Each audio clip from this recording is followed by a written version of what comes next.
Hai anak-anak murid cikgu. Selamat sejahtera. Apa khabar semua? Cikgu harap semuanya dalam keadaan sihat walafiat. Hari ini kita akan belajar di penghujung unit 9 dengan tajuk Sedia Berjuang untuk Negara.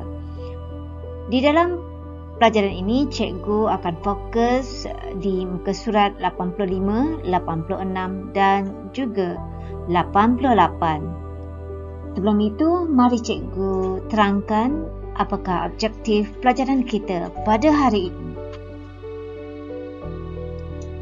Objektif pelajaran kita adalah yang pertama, kita dapat menyarankan cara mempertahankan nama baik negara. Yang kedua, kita dapat merungkaikan kepentingan mempertahankan nama baik negara. Yang ketiga, kita dapat melahirkan perasaan apabila mempertahankan nama baik negara. Dan yang keempat, kita dapat mengamalkan sikap berani mempertahankan nama baik negara. Sekarang cikgu akan bacakan perbualan di antara 3 orang rakan ini. Jadi sila dengar betul-betul ya. Gembiranya saya kerana kita dapat mewakili negara ke Perancis pada bulan depan. Saya juga teruja. Kita mesti berlatih bersungguh-sungguh. Walaupun pesaing kita hebat belaka, kita mesti berani bersaing dengan mereka. Kita akan pastikan pingat emas dalam genggaman kita. Ya, kita perlu berjuang habis-habisan untuk negara tercinta. Okey, berdasarkan dialog itu tadi, ada beberapa soalan yang terdapat di dalam buku pendidikan moral. Yang pertama soalannya ialah bagaimanakah Amanda dan rakan-rakannya mempertahankan nama baik negara?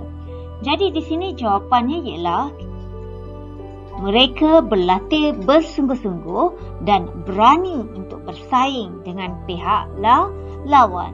Mereka tidak berasa takut untuk menghadapi lawan mereka. Pada mereka, pihak lawan mempunyai potensi permainan yang sama sahaja. Yang kedua, mengapakah mereka bersemangat untuk memenangi pingat emas negara? Ada beberapa perkara mengapa mereka bersemangat untuk memenangi pingat emas negara. Yang pertama, mereka ingin menjaga nama baik negara. Dan seterusnya, untuk mengharumkan nama negara di mata dunia. Soalan yang ketiga ialah, apakah perasaan kamu apabila nama baik negara dapat dipertahankan? Okey, untuk soalan yang ini, apabila ia memerlukan perasaan, ia mestilah lahir daripada diri anda sendiri. Contohnya sekarang seperti saya.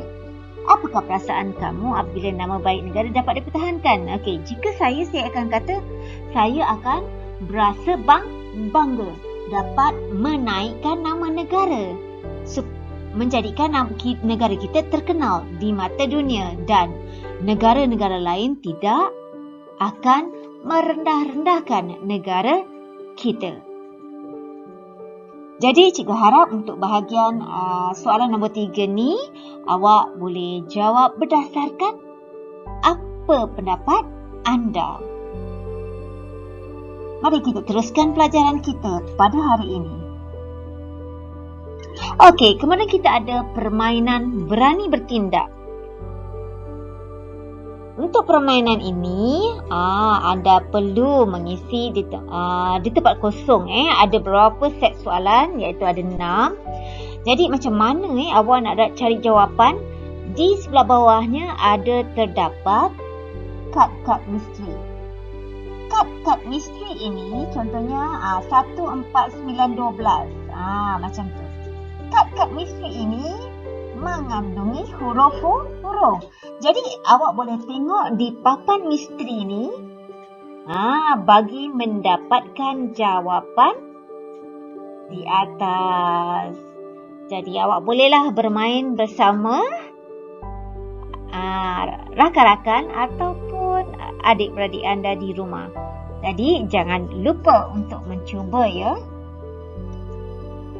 Okey, sekarang cikgu ingin berbincang dengan anda tentang soalan-soalan di muka surat 88. Ada di laman blog Destinasiku, ada seorang pelancong telah memberikan pendapat mereka. Okey, dengar saya suka datang ke Malaysia, tetapi sayangnya pantai yang saya kunjungi kurang bersikap.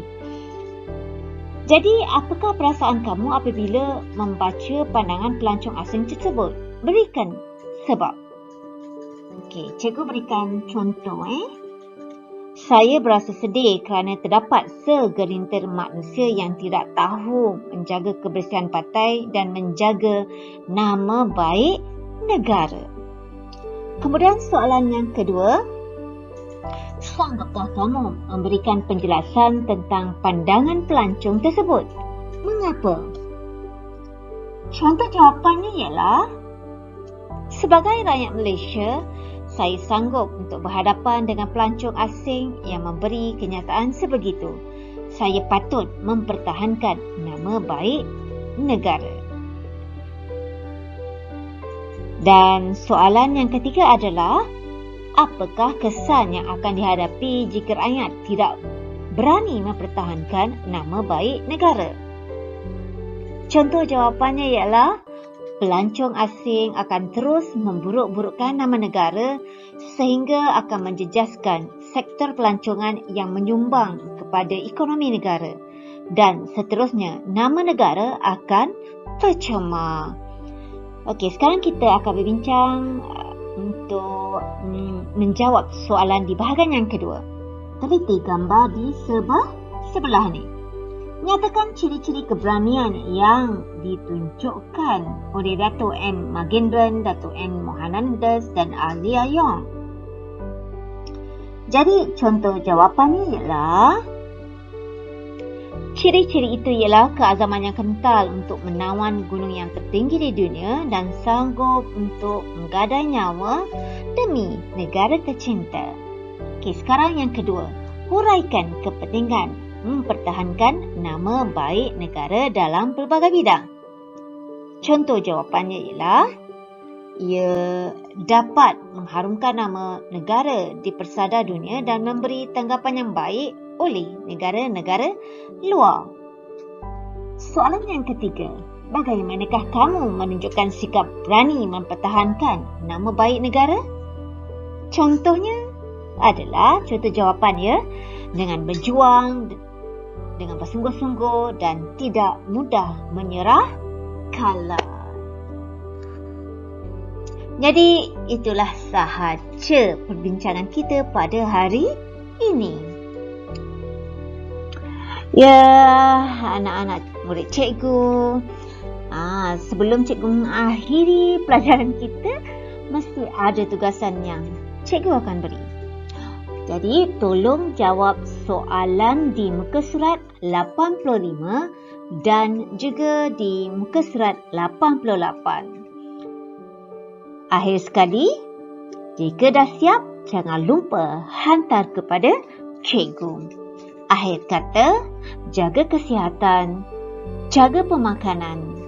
Thanks for watching and have a great day. Bye.